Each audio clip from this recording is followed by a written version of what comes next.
14만 4천인의 구별이라는 제목으로 말씀 증가하겠습니다. 화면 올려주시고요. 지난주에 제가 숙제를 하나 내드렸는데 혹시 숙제가 뭐였는지 기억이나 하시는지 모르겠습니다. 14만 4천을 말할 때 12지파가 있었고 각 12지파에 12,000, 12,000, 12,000에서 총 14만 4천 그랬는데 계시록 7장 5절에서부터 8절까지 보면 12지파가 나오는데 이 12지파가 구약에 나오는 12지파와 조금 다른 게 있다. 그게 그것이 무엇일까요? 그게 숙제였습니다. 제 카톡으로 보내주시면 제가 커피를 쏠려고 했는데 아무도 안 보내셔가지고 저는 돈이 굳었습니다. 큰 의미를 부여할 건 없고 그 특징 가운데 하나는 단 지파가 빠져 있고 레위 지파가 들어가 있습니다. 물론 레위도 야곱의 아들이긴 한데 12지파를 말할 때는 레위는 지파 기업이 없었기 때문에 빠졌었는데요. 여기서는 단 지파가 빠지고 레위 지파가 들어갔고 그 다음에 에브라임 지파 대신에 요셉이 들어갔습니다. 요셉 지파에서 두 지파 에브라임과 므낫세가 나왔는데 에브라임 대신 요셉이 들어갔다는 얘기는 말 그대로 요셉 지파를 말하는 거고 레위 지파가 들어가고 단 지파가 빠졌는데 그래서 혹자는 이 단 지파, 이 단인 지파가 동쪽으로 이동해서 우리나라의 당군이 되었다. 이렇게 말하는 것은 지나친 소설이고요. 이게 신약 교회라고 생각한다면 가룟 유다가 빠지고 또 새로 사도가 가입한 것으로 우리가 유추해 본다 그러면 그것이 하나의 신약 교회를 상징하는 것으로도 이해해 볼 수 있겠습니다. 그건 그렇게 큰 의미는 있어 보이지 않고 14만 4천이라고 하는 이 말이 우리가 오늘 생각해 볼 것은 이 14만 4천이 왜 나왔는가 하는 겁니다. 계시록 6장 마지막 절을 보시면 계시록 6장 마지막 17절에 보니까 그들의 진노의 큰 날이 이르렀으니 누가 능히 서리요. 자, 이 질문에 대한 답변이 7장이라고 그랬죠. 그래서 6장에서는 6개 인이 떼어졌습니다. 7번째 인이 떨어질 타이밍인데 7장에서 7번째 인이 떨어지지 않고 14만 4천에 관한 이야기가 나오고 8장에 가서 7번째 인을 땜과 동시에 7 나팔이 나오고 있습니다. 그래서 7인, 7 나팔, 7 대접이 이렇게 연결이 되고 있고 이건 이제 다음에 말씀드리겠습니다. 이 14만 4천인데 오늘은 이 14만 4천을 우리가 어떻게 이해할 것이냐라고 하는 겁니다. 자, 이 14만 4천에 대해서 크게 두 가지로 나누게 보면 좀 글씨가 작은데요. 이건 신천지에서 자기들의 주장과 오른쪽이 이제 자기들 주장이고 왼쪽이 한기총 소속의 주장이다라고 말하면서 자기들이 옳다 이렇게 말하는데 일단 이 왼쪽에서는 14만 4천을 실제 수가 아닌 상징적인 수로 이렇게 봅니다. 반면에 이 신천지나 이런 이단 쪽에서는 실제 수라 그러죠. 실제 수니까 그 수에 가입하기 위해서 포교 활동하는 겁니다. 그 왜 14만 4천이냐? 그래서 이 구약의 12지파 또 이 예수님의 12제자 그 다음에 이 민수기에 보면 이스라엘 각 지파마다 군대를 뽑을 때 지파마다 1000명을 뽑아요. 1000명. 1000명 기본 단위니까 그래서 12 곱하기 12 곱하기 1000에서 14만 4천이다. 이렇게 이제 보통 해석합니다. 이때 신천지의 그런 반론은 무엇인가 하면 왜 그러면 12 곱하기 10이냐? 더하기도 있고 빼기도 있는데 왜 곱하냐? 이렇게 말하거든요. 근데 사실 그러한 주장은 상당히 좀 초등적인 유치한 그런 논리가 되겠습니다. 14만 4천이라고 했기 때문에 144에다 1000을 곱한 거니까 144가 나오기 위해서 12와 11을 곱한 거죠.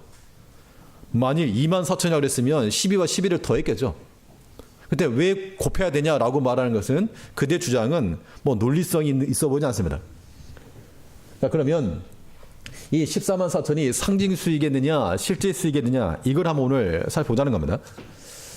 자, 그래서 이거 이제 그 신천지에서 자기들이 강의를 한 겁니다.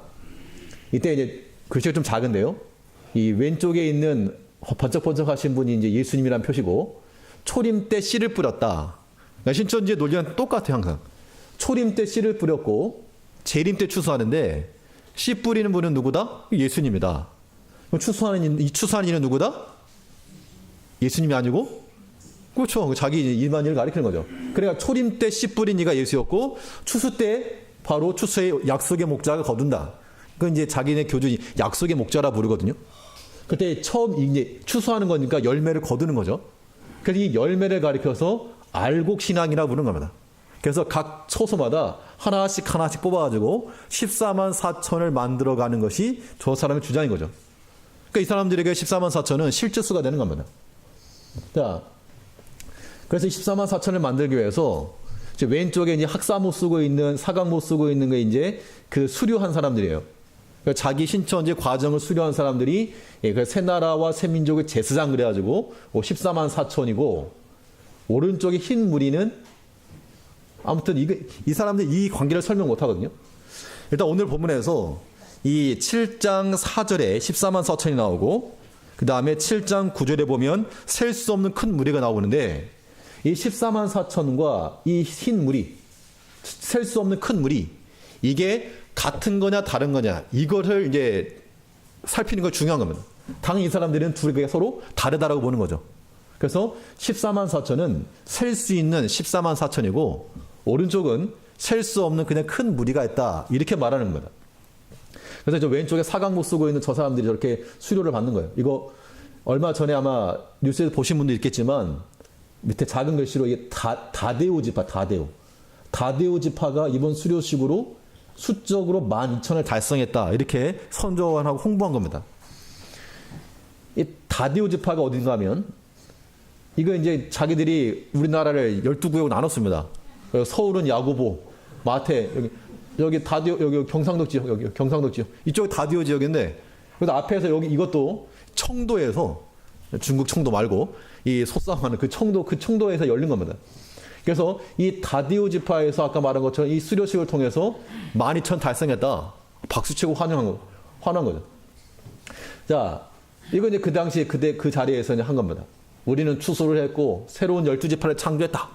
라고 말하고 있고, 대봉스님 와가지고 축사를 하고 있고, 잘못됐다면 비판받아야 됩니다. 아마 신천지에 대한 그런 사회적 인식을 하고 있는 거죠. 그런데 신천지의 사상과 교리는 잘못된 점을 찾아볼 수 없습니다. 예, 북치고 장구치고. 자, 이런 관점에서 이제 이 관점 이거죠. 왼쪽에 있는 14만 4천은 셀 수 있는 이 카운터블 14만 4천이고 오른쪽에 있는 그 무리는 셀 수 없는 언카운터블이죠. 그래서 셀 수 있는 14만 4천으로 들어와야 된다. 이것이 그들의 주장이라는 겁니다. 자, 그런데 여기서 이제 우리가 볼 것은 무엇인가 하면 그럼 과연 14만 4천이 이 14만 4천과 이 구절에 나오고 있는 거룩한 흰 무리가 서로 별개인가 이거를 좀 보셔야 되는 거죠. 만일 다르다 그러면 14만 4천과 큰 무리가 다르다 그러면 말 그대로 이거 상징수로 볼 수 있죠. 아니 실제수로. 근데 만약 두 개 같다 그러면 이 14만 4천은 뒤에 나오는 셀 수 없는 큰 무리를 나타내는 것이므로 이거는 상징수다라고 우리가 이해할 수 있다는 겁니다.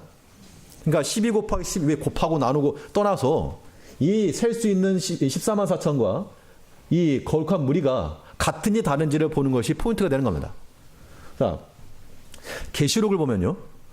이 보고 듣는 순서가 바뀌었네요. 듣고 보는 구조가 있습니다. 듣고 보는 구조. 즉 무엇인가 천사를 통해서 어떤 음성을 듣습니다. 그 다음에 들은 것에 대해서 봅니다. 그럼 들었다라고 하는 것과 보았다는 것은 서로 같은 게 되는 거겠죠? 자, 다시요. 자, 어떤 음성을 듣습니다. 어떤 내용에 대해서. 그 들은 내용을 이제 봤다는 얘기죠. 그러면 들은 내용과 본 내용은 서로 같은 거죠. 이거 충분한 논리적인 거죠. 계시록 1장 10절을 보게 되면 주의 날에 성령에 감동하여 내 뒤에서 나는 나팔 소리 같은 큰 음성을 들으니 그 음성을 듣고 본 겁니다. 그 음성을 듣고 보았는데 거기서 금초대와 환상을 본 겁니다. 그러면 여기서 봤다라고 하는 것은 이 앞에 들었다라고 하는 것과 같은 거죠. 듣고 보는 관점에서 계시록 5장에 보면 장로 중 하나가 내게 말하되 내게 말하되라고 하면 내가 들었다는 얘기죠. 내게 말하되 울지 말라. 다윗의 유다 지파의 사자 뿌리가 이겼으니 이거는 어린 양을 예수를 가리키는 겁니다. 누가 이 책을 떼기 합당하느냐 했을 때 내가 들었다. 내가 듣고 보니, 내가 보니 이 어린 양이 섰는데 일찍 죽임을 당한 것 같더라. 그러니까 여기서 앞에서 말한 5절에서 말한 들었다라고 하는 내용과 내가 보았다라고 하는 것 서로 같은 거죠. 어린 양이 관계된 것. 그래서 듣고 본 것 서로 같은 겁니다. 계시록 17장을 보게 되면 7 대접을 가는 천사가 와서 내게 말하여 가로되, 들은 거죠. 이리 오라 하면서 그 음녀에 받을 심판을 보이리라. 17장을 아직 하지 않았지만 음녀에 관한 이야기 들었다는 겁니다. 그 이후에 곧 성령으로 나를 데리고 광야를 가니라. 내가 보니 여자가 붉은 빛 짐승을 탔는데, 이 여기서 말하는 여자라고 하는 것이 여기 앞에서 말하는 음녀인 거죠. 그런데 내가 봤다라고 하는 이 여자는 앞에서 내게 말한, 내가 들은 그 여자와 같은 겁니다.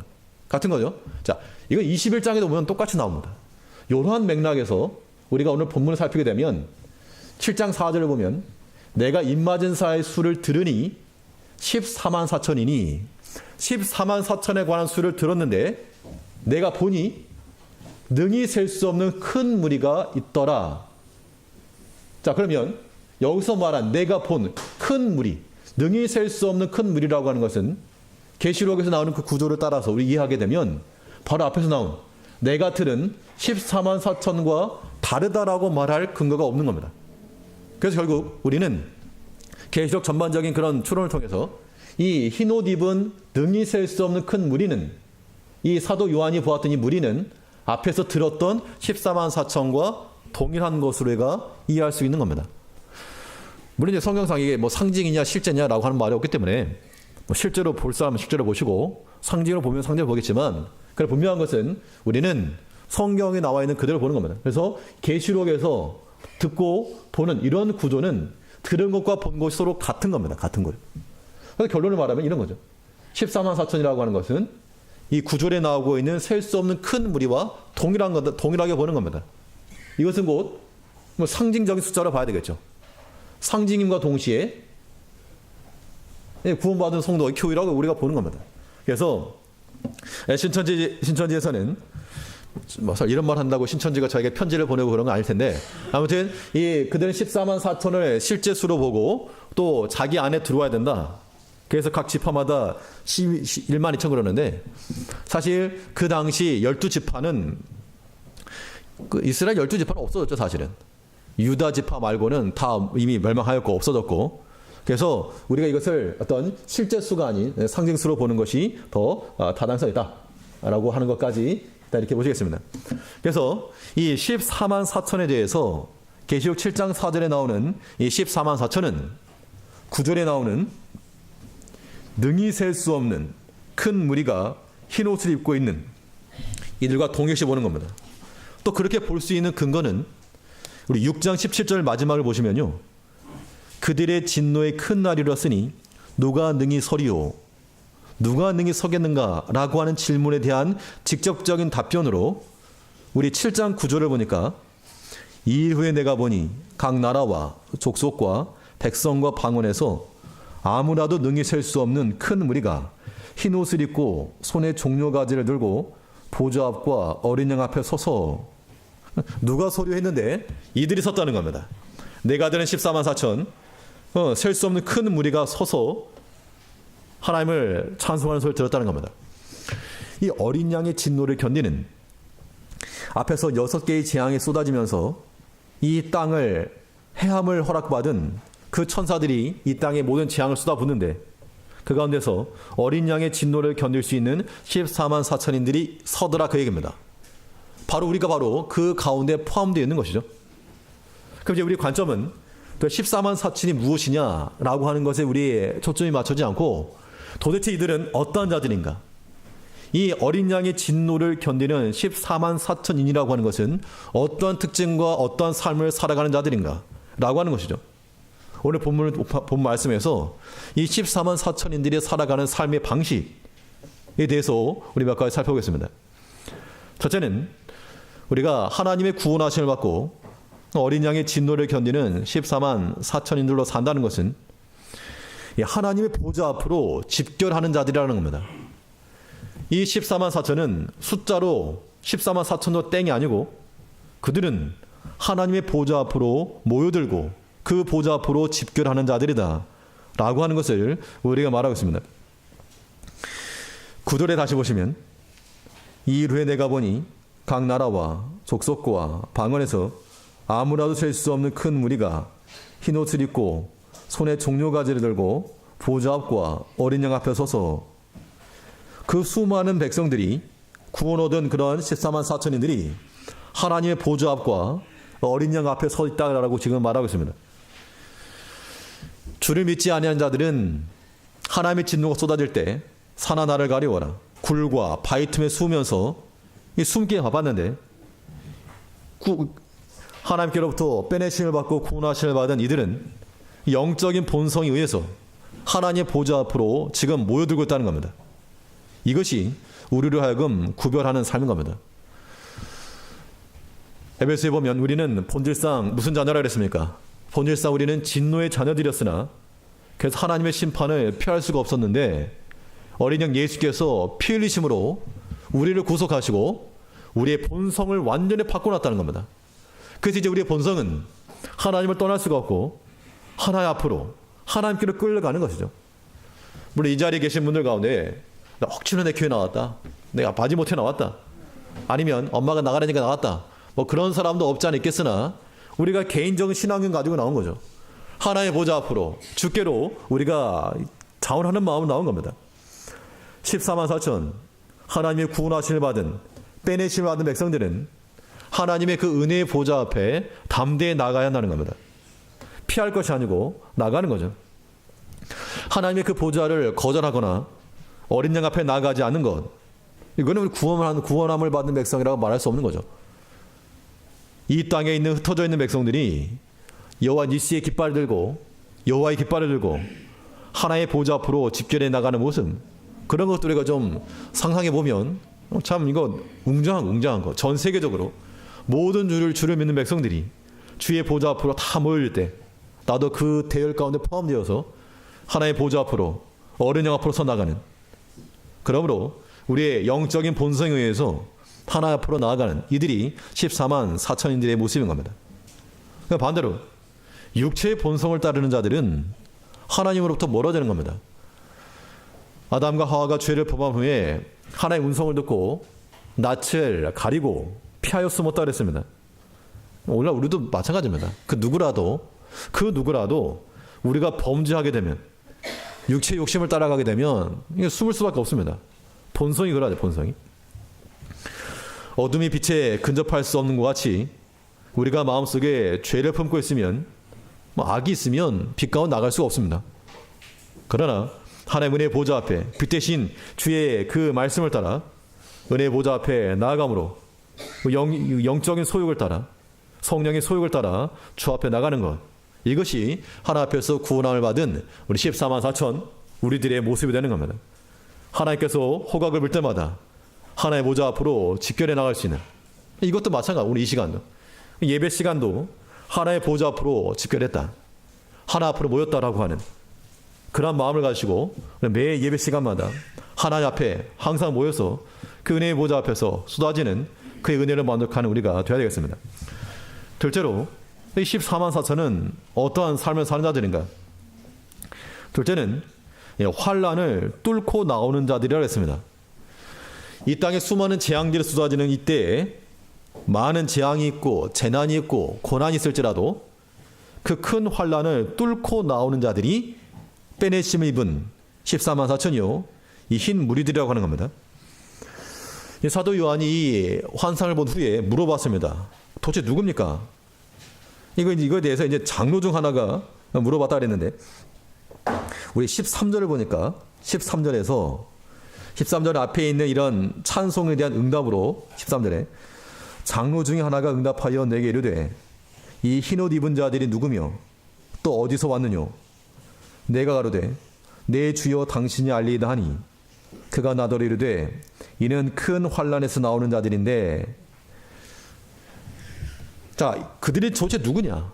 그 14만 4천 종려가지 들고 있던 그 수많은 무리들, 그들이 누구냐라고 물었더니 그 장로가 말하기를 이는 큰 환란에서 나오는 자들인데, 우리가 하나님의 구원과 심판이 동시임하는 이 시대에 살아가면서 우리는 구원받은 백성들이지만 이 땅의 재앙과 재난과 모든 환난과 고난을 함께 당하는 겁니다.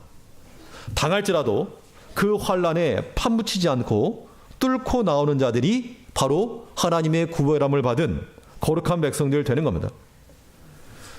이건 마치 다니엘서에 보면 이 다니엘의 세 친구들이 포무부에 들어갔을 때 결박되지 아니한 또 한 명 신의 아들과 같은, 그래서 네 사람이 불 가운데 다녔다 그랬죠.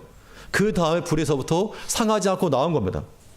이 그림이 지금 연결이 되는 것인데, 세상의 시험이라고 하는 것이 우리를 불사르려고 해도 절대 태울 수 없는, 우리 육체는 불사할 수 있어도 하나님을 향한 믿음과 신뢰는 해야 할 수 없다는 겁니다.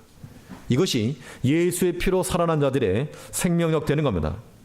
그러니까 우리가 환난과 큰 어려움을 당할 때마다 자빠지지 마시고 죽었다 하지 마시고, 우리는 거기서 어떻게 하는 자가 되어야 됩니까? 나오는 자들. 큰 환난에서 나오는 자들인데, 환난에 파묻혀서 그냥 죽어버리지 말고 나오라는 것. 소망을 빛을 삼고 눈물을 양식으로 삼아서 인내하고 견디면 우리를 위로하실 어린 양께서 기다리고 계시다는 겁니다. 17절에 있는 것처럼 이는 보호자 가운데 계신 어린 양이 저희의 목자가 되사 생명수 샘으로 인도하시고 하나님께서 저희 눈에서 모든 눈물을 씻어주실 것입니다. 큰 환난을 통과하면서 많은 눈물과 근심과 아픔을 당하실지라도 우리 주님께서 기다리고 계셨다가 닦아주신다는 겁니다. 이 말씀을 묵상하면서 어떤 장면이 좀 떠올랐는가 하면, 이 자동차 세차할 때요, 세차장에 들어가면 이렇게 물 막 쏟아지고 롤러가 돌아가지 않습니까? 그러면 조금은 무섭기도 하죠. 저게 뚫고 들어오면 어떡하지? 유리창 깨지면 어떡하지?